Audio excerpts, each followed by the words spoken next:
All right, what's going on, everybody? This is your boy Kano, the brutally honest gamer, and welcome to a brand new gamer section live where we interview a lot of game developers, and we do this for the gamers by the gamers.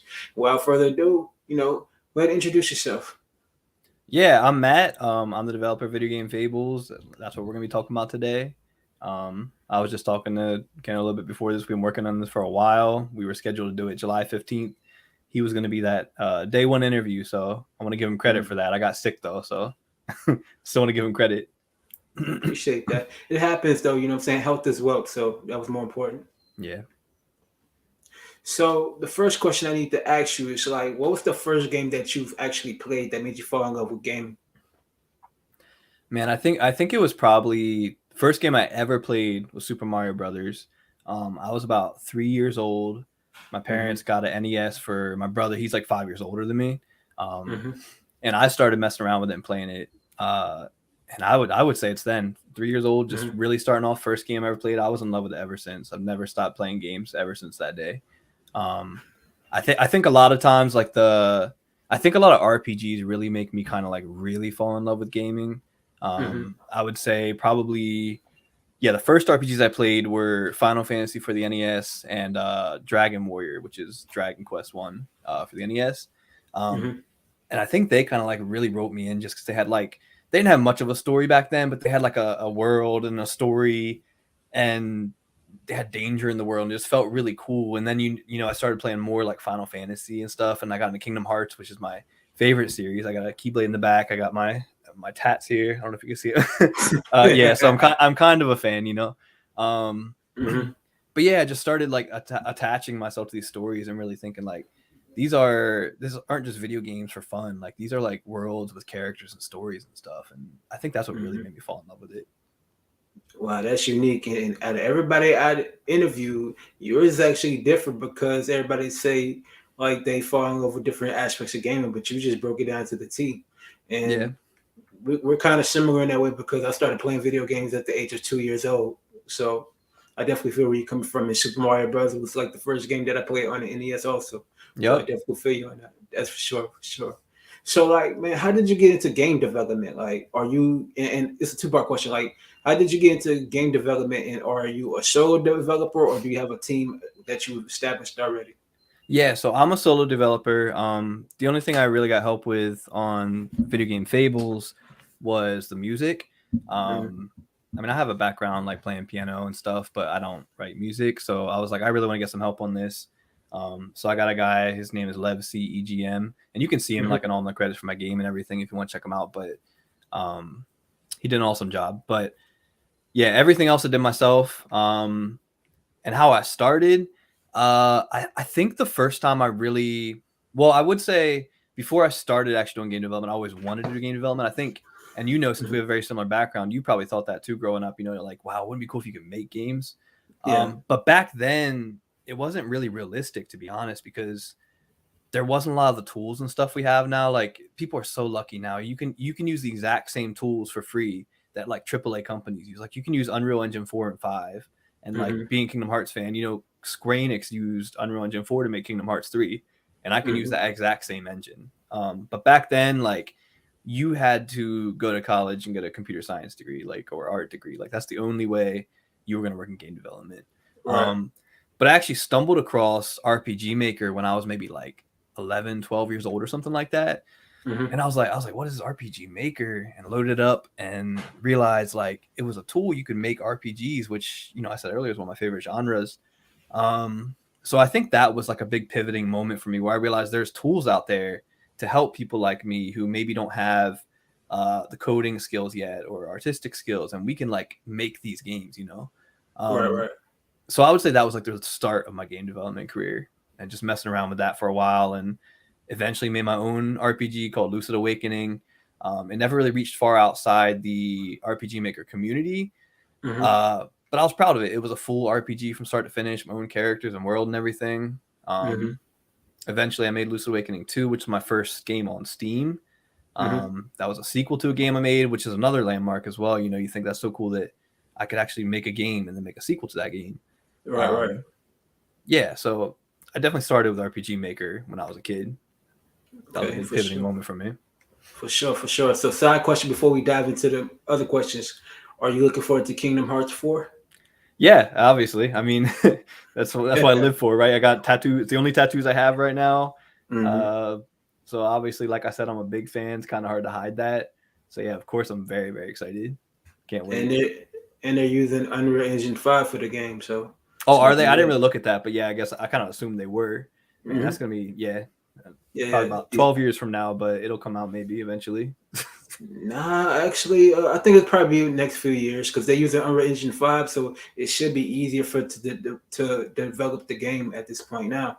Yeah, yeah. Because that was a problem with Kingdom Hearts 3 is they switched engines. They were making their own in-house engine, and they swapped over to Unreal Engine 4 like after years. So I think that was a big Hmm. problem with that. Yeah, most definitely, most definitely. So let's talk about Video Game Fables, the title, because this is very interesting and unique in its own way. So, like, what was the idea of coming up with the actual name of the actual game, Video Game Fables? Yeah, so at first it was just kind of like a filler title, Hmm. but it actually had some really good reasons as to why I had the title. But I was kind of trying to think of something different. It Hmm. just kind of stuck because I needed to have a name for it so I could like start working on like a Steam page. Um, you need to have a name for something when you submit it in the very early stages of stuff. Hmm. And the name of the game actually came from some very early like concepts I had for the game before I even really started like working on the game itself, and it was more like in the conceptual phase. It Hmm. was originally going to be a series of smaller RPGs or other genre games that kind of like connected in some way. Hmm. Um, and then Fables kind of a word for like a short story. Um, so it just kind of stuck, and the theme of all these games was going to be games that are set inside like video game worlds where like this one, like there's no player anymore in the video game world, it's abandoned, so you kind of get to see like that Hmm. side of it. So it's going to be like a series of smaller titles that were just like very short games. It still could end up be at some point, but that's where the name came from. Oh, so basically, the whole aspect of the game, Video Game Fables, is basically small lineup of games built into one big platform of games. Yeah, yeah, so Okay. this was going to be like one of like several different like mini stories essentially. Okay, okay. So, like, are you using the RPG engine for this game, or you like have a different type of engine that you used for this game? I'm using Unity, Unity 3D. I've been working with Unity for almost a decade now. I started Mm, messing around with it after around the time Loose Awakening 2 came out. I started messing around with Unity and just dabbling in like mobile development and stuff. Made a few little games, mm-hmm, a few apps and stuff. But yeah, so I'm really comfortable in it. So that's what I decided to use for like my next like big game, which is Video Game Fables. okay. I also taught Unity at a university. I taught game development at university for like 4.5 years, and I use Unity for that. So I'm very Okay. comfortable. That's what I do pretty much. Okay. That's interesting. Interesting. So, like, within the actual game itself, you said it's multiple short stories. So, give us like the backstory of like where some of the settings of the game actually take place. Yeah. Well, so in this game, this is only like one story. Like I said, I never really followed through with the idea of like several small stories. So Mm-hmm, Video Game Fables in its current state is just one game set in one world, pretty much. Um, But in this game, Video Game Fables, it's a RPG that's set inside an abandoned RPG game world. mm-hmm, So everything gets messed up. They have basically what it is it's this world where these characters kind of like put on a script for the player. mm-hmm, They haven't had a player in decades, right? So uh, it's kind of like the idea is like, what would an RPG game world look like if they didn't have a player? Like, do these characters live lives? Do they still keep going? Do they have hobbies? Like, what do they do? Does the world age? Do the characters age? mm-hmm. And it's an interesting concept I wanted to go into because I don't think there's anything else out there quite like it. There's some similar media, like I know people have made some comparisons, like Reboot. I'm not sure. Are you familiar with Reboot at all? Oh yeah, yeah. I know the show Reboot Toonami classic show. Yeah, yeah, it is kind of similar to that, and so it's been explored a little bit, but it's something I've never really seen in games. Mm-hmm, Um, so yeah, it's a cool concept. It's set inside this game world, and you get to see like what's been going on with these characters since they haven't had a player, and mm-hmm, then you come as a player, and they try to put on this script, this RPG story script they've been putting on, and it gets mm-hmm, completely ruined when the princess, who's one of the main characters, she lets herself out of the prison, and this mm-hmm. causes like a very chaotic, off the wall chain of events, which sets everything goes completely nuts. And that's kind of like where the story of this game picks up. It's like you're in a world where characters used to put on this typical RPG script, but you're not playing through that RPG script. You're playing through a story of them trying to get their world back together and fix what's been broken, essentially. Okay, for sure. That sounds very interesting. So, like, give us a smidgen of a backstory of the protagonist. Like, tell us about the protagonist in the game.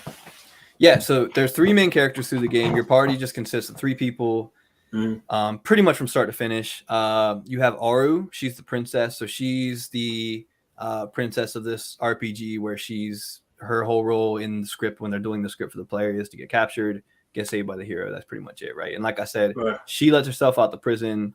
She causes all this chain of events that ends up getting her father, the king, captured and the villain captured. So she's kind of like the catalyst that sets all this off, because she just doesn't want to do this stuff. Like, she thinks it's really stupid. She doesn't want to do it. And then you have Nate. He is an NPC who really wants to be a hero.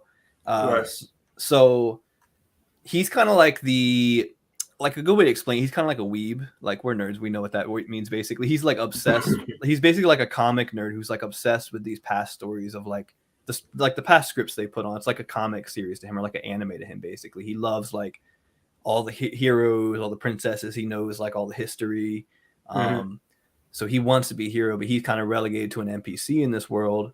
And he ends up meeting the princess, and he kind of takes on this mantle of hero himself, and he wants to help her get things back to normal, because this is like his big break to like do something besides being an NPC. And then you have Prince Tater. He is the son of the current RPG script's villain. So he's kind of like the villain in training. His dad tried to bring him up to be like the next villain for this RPG script.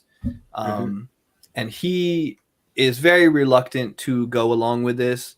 But he needs the help of Aru and Nate to do this, because he's not that strong. Like I said, he's just a villain in training. He doesn't really know what he's doing. So he reluctantly has to go along with them as well to get the help from them to get things back to normal and get his dad back. Very, very interesting. Very compelling. And seems like this is a very interesting timeline of spectacle of these characters. Thank you. All right. I see how you going with it. That's actually very that gives it a good marketing strategy. I feel you on that. That's good. Thank you. Okay, for sure. No problem. So let's talk about the open world aspect of it. So it's like, is it like open world? Do we go by levels? Like what? Like how? Yeah, so it's not necessarily open world in the traditional aspect, where it's, go wherever you want in whatever order you want. The only thing that's kind of open world about it is that you can go anywhere in the world map, kind of like you could in a lot of older like Final Fantasies and stuff. Well, you couldn't really go anywhere, but you could kind of explore off a little bit. But the game is linear at its core, so you have a story that you follow from start to finish. You have goals, like your next goal will be at, go to X dungeon, or go to this boss, or talk to this character, or something like that. But you do have freedom in between, like if you want to veer off the path and go find some treasure in the world map.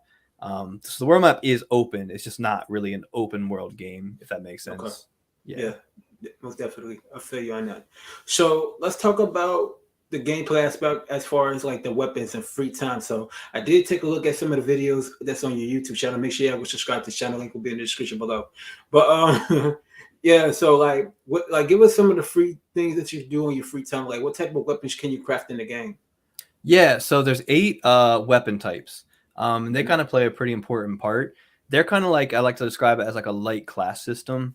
So it's not like a traditional job change system in this game or anything, where you're actually like changing to, black mage, white mage, knight, stuff like that. But the weapon type that you choose for each of your 3 characters, they do affect how you play in a sense. It's just not like super deep in terms of like a class system. So like, for example, a lot of them deal with the crit system in the game, which is a unique system where normally in an RPG, get a critical hit, and that hit that gets the critical hit is stronger. Basically, that's how critical hit works. In this game, when you get a crit, it's actually a little resource that you store up on that character, and you can then choose to spend that crit to like enhance your skills, or use like a strong attack skill or something like that. So it's like a little like mini limit break essentially that you get like very, very frequently. It's like a 40% chance of getting it from an attack. So a lot of the weapons have to do with crits and like manipulation of the statistics for a crit. So, for example, um, the dagger, I'm sorry, the boomerang has just a higher crit rate. So you'll get crits more often if you use a boomerang. Mm-hmm. The dagger lets you attack one turn sooner. So you just basically be attacking a little faster with your basic attacks. Mm-hmm. The hammer makes it so you have a higher multiplier when you use a physical attack skill. The wand gives you a higher multiplier when you use a magic attack skill. The Dope, spear dope. lets you store up like bonus crits. So it's like all of them kind of help your build for that character and kind of like they kind Mm-hmm. of play into the strategy of your party. Okay. Okay. Very interesting. Very interesting. So let's talk about the battling system. Okay. So I've seen that on the actual videos of the battling of the way you do it. Is it more into the tactical RPG sense or more action RPG? Because the people want to know. Yeah, it's a turn-based RPG at its core. Um, Mm-hmm. it's got a lot of unique twists and spins on like traditional RPG combat, but at its core, Mm-hmm. it's a turn-based RPG.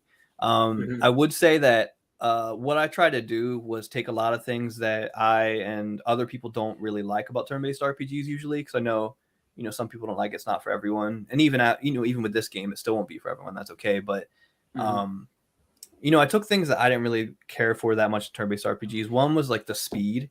I have a theory that like a lot of people think they don't like turn-based RPGs, but they actually just don't like a lot of the baggage that comes with a lot of actual turn-based RPG games. And I Mm-hmm. think the major one is speed. Like a lot of times it's kind of like a relic from the past where they just didn't have the hardware to make like faster animations and faster turn-based RPGs. And I Mm-hmm. feel like a lot of even some modern turn-based RPGs kind of carry over that baggage instead of like innovating on it and using the advantage of our new hardware and stuff we have. So I Right. tried to make it very fast. It feels fast paced as you're playing it, even though it's turn based. The animations are quick. There's not a lot of delay time between turns. Like basically, you'll see, you'll finish your animation, and the moment you finish, the next animation from an enemy is playing or something like that. It's back to back, like very quick pace. And Okay. one thing I added as well is there's a timer in the lower left corner of the screen when you're battling. And this timer comes up when you're making a decision turn. Mm-hmm. And if it runs out, you don't lose that turn or anything. But it's actually a reward system where if you think fast and make your decision while that timer is still like in the green, you actually Mm-hmm. get like a bonus to whatever skill or attack or heal or whatever you're choosing. So, for example, an attack skill, if I remember correctly, it has like a 1.2 times multiplier. So if Mm-hmm. you think quick and choose that attack skill, uh, pretty quickly during your decision turn, you're going to get 1.2 times the damage you normally would on that skill. Okay. If you could take all the time you want and that timer is going to run out, and you could take 5 minutes to make a turn, and it's not really going to hurt you, you're just not going to get a bonus that you would normally get otherwise. Okay. So stuff like that. It's like I try to make it quick. I try to innovate on things. There's actually a really good review on the Steam page from a user, and I did send him a key. He was a streamer, and he said that he does not like turn-based RPGs. He said this basically like converted him. He said that like basically I took all the stuff that he doesn't like about turn-based RPGs and threw it in the bin. I think it was his words, and just kind of Mm-hmm. like innovated on that and tried to make it better. So Okay. I'm not saying it's like the silver bullet and everyone's gonna like turn-based RPGs or anything. I'm just saying that All right. like I tried to make it something that could appeal to people who don't normally like it. Okay. Okay. So like within the battling system, like is it the same way that you level up with by fighting enemies, or it's different in its own way? Yeah, so you do get experience points, and the experience points are something pretty unique as well. Mm-hmm. Um, I think we all know how experience points work. In this game, experience points are Mm-hmm. actually like a pool that it's like a pool of resource, and you can All right. spend that and allocate that XP to whatever you want. So you can allocate it to level up your party.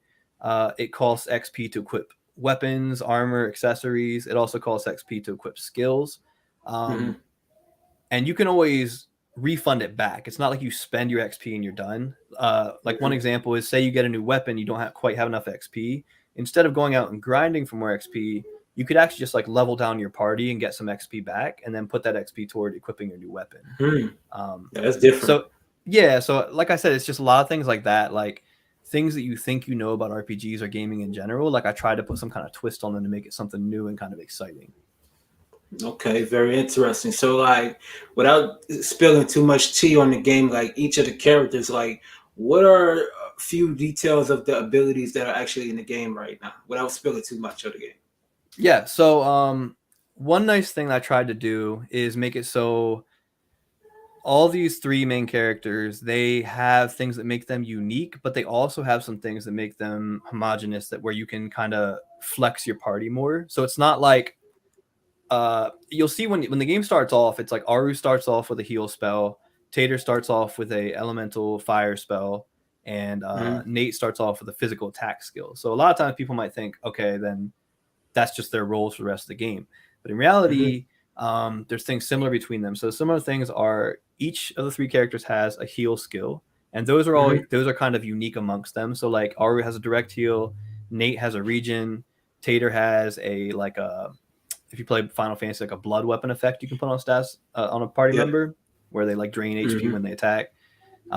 They each have one physical attack skill, and they each have two elemental magic attack skills, and they all have unique elements. So like Aru has ice and lightning, Nate has earth and wind, Tater has fire and water.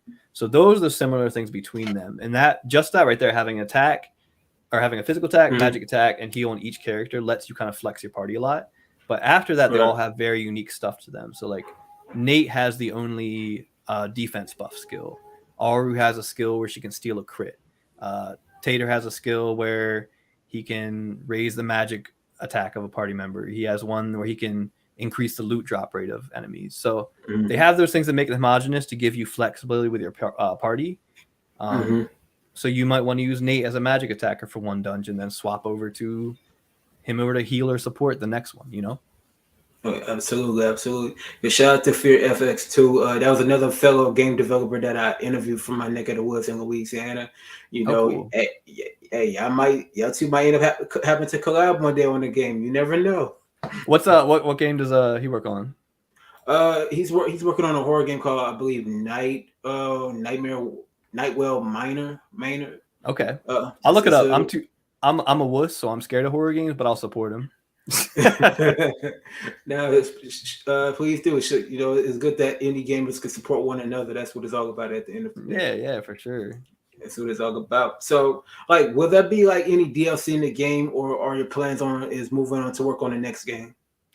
That's a hard question. Right now, I just need like to relax for a while because I've been working on this nonstop for years now by myself, and it's exhausting. But I can't help but like have like my creative gears working. So I have been thinking about it. I'm actually I haven't like talked about this much. It's not like secret. I just don't really like make it public yet. But I am working on a content update for video game Fables. It's actually going to be like a new piece of content, and I'm not sure how big it's going to end up being. Sometimes, you know, when you're working on something creative, like sometimes the scope gets out of control and you end up making something way bigger than you plan. So depending on what the scope of it ends up being, it could be like a cheap paid DLC, or it could just be a free content update, you know, if it's smaller and not like super substantial. But I am working on something else for the game. It's going to be something that people can enjoy like as a post-game content. It's more like challenging content. They can really work their knowledge of the battle system. Because one thing I regretted not having time to put in was some kind of like super boss or something, like, because that's something I love in RPGs. Is like I love like min-maxing RPGs. I'm the kind of guy, I'll literally have spreadsheets for games when I'm playing them. Like I'm such a nerd when I play games. So I regret not being able to have time to put in something where it's like some really challenging boss or some really challenging content they can do that's like side content. So this will be something kind of like that's going to be added into the game. Right. That sounds very interesting. So I always ask a lot of video game developers this question, and this is the multi-billion-dollar question. Okay. So why should people want to actually play and buy this game day one? Yeah. So I think it offers something. I think one of the main things, it offers a unique setting, and I talked about it before, but I'll mention it again. Like I said, it's a game. It's super funny. First of all, I know that doesn't mean much coming from me because I made it, but you can see what other people are saying. It's a funny game. I want to make you laugh and have fun. I think a lot of games lose sight of that, and they just try to like, you know. So this is definitely a game I just want to make you have fun and laugh a lot. I think the setting is super unique in that you're exploring the idea of a game world that's lost its player. You know, a game world, like how do they live without a player? Like what do they do when they're not working on this, you know, game script? Right. And I think that's a major selling point for it that sets it out. Because yeah, I do think I do stuff with the RPG battle system other games don't do. I think it's a lot of fun. I think it's challenging, but it's, you know, the thing that sets it out the most, I think, is its setting and its sense of humor for sure. Mm-hmm. For sure. And people out there that's listening, make sure y'all go check out this video game Fable. It's actually pretty dope from what I've seen. So like, we know the game is on Steam. So like, is there any other platforms will it be on, and like when it will be released? Yeah, I would love to get on Switch, maybe Xbox and PlayStation. Switch is kind of hard to get a game on if you don't have a publisher, so I'm working on that. Right now, I'm just working on getting the Steam version, getting a lot of publicity, getting a lot of reviews set up before I get into that again, trying to get through Nintendo. But yeah, so it's on Steam. It's on sale now. There's a free demo, and it's a very generous demo. It lets you play from the very start of the game all the way up through the first dungeon. So it's a good like hour or two of gameplay. To really let you see if it's a game you want to play. You can even carry over your save data from the demo to the full game. So it's, you know, it's no risk. Try it out. Support any game developer. Try out this cool RPG. And like I said, it's a free demo. Even if you don't like turn-based RPGs, try it out. You might end up liking it like that one guy and a couple other people. So, you know, it's worth trying out. What do you lose, you know? And most definitely, Fair FX2 said you were close on the name. I know I butchered the name. I apologize. Okay, I butchered the name. I apologize. Well, there was actually another podcast with a friend of mine, and he called it Bug Fables, which is a game. So I was like, well, I didn't make Bug Fables. He's a little more successful than I am, I think. So I wish I made Bug Fables. All good. So final question, like, where can they find you at on social medias and stuff where they could bug you about if they want you to put the game on other platforms and stuff too? Yeah, so I'm most active on my Twitter for sure. That's MOMIJI Studios. And I try to do a really good job of having all my stuff connected. So like even if you go to just like the Steam page, you can get to like my website from there, my Twitter. Every social media I have has links to like a link tree where you can find like all the other stuff. So it's like a big web. So once you find me somewhere, you can find all my other stuff. But I am most active on Twitter. That's MOMIJI Studios. But you can find me pretty much anywhere. I have a TikTok, YouTube, a Discord. But yeah, so you can find me pretty much anywhere. Chat with me on Twitter. That's the best place to find me. Okay, most definitely. A Fear Epic said Nightwell Manor. That's the actual name of the game. And they also said that they will be downloading your game tonight. Sounds fun. Awesome. Thank you. No problem. So that's basically it for this interview. But don't worry, the video game Fable game will be on the Indie Game Showcase next year, and also Nightwell Manor game will be on the Indie Game Showcase too. So y'all definitely stay tuned for that. So make sure y'all like, share, comment, subscribe, hit the post notification bell for when we drop videos, and y'all tune in for another episode of the Gamer Section interview live coming very soon. On that, we're gonna leave it on that note. We out. Peace.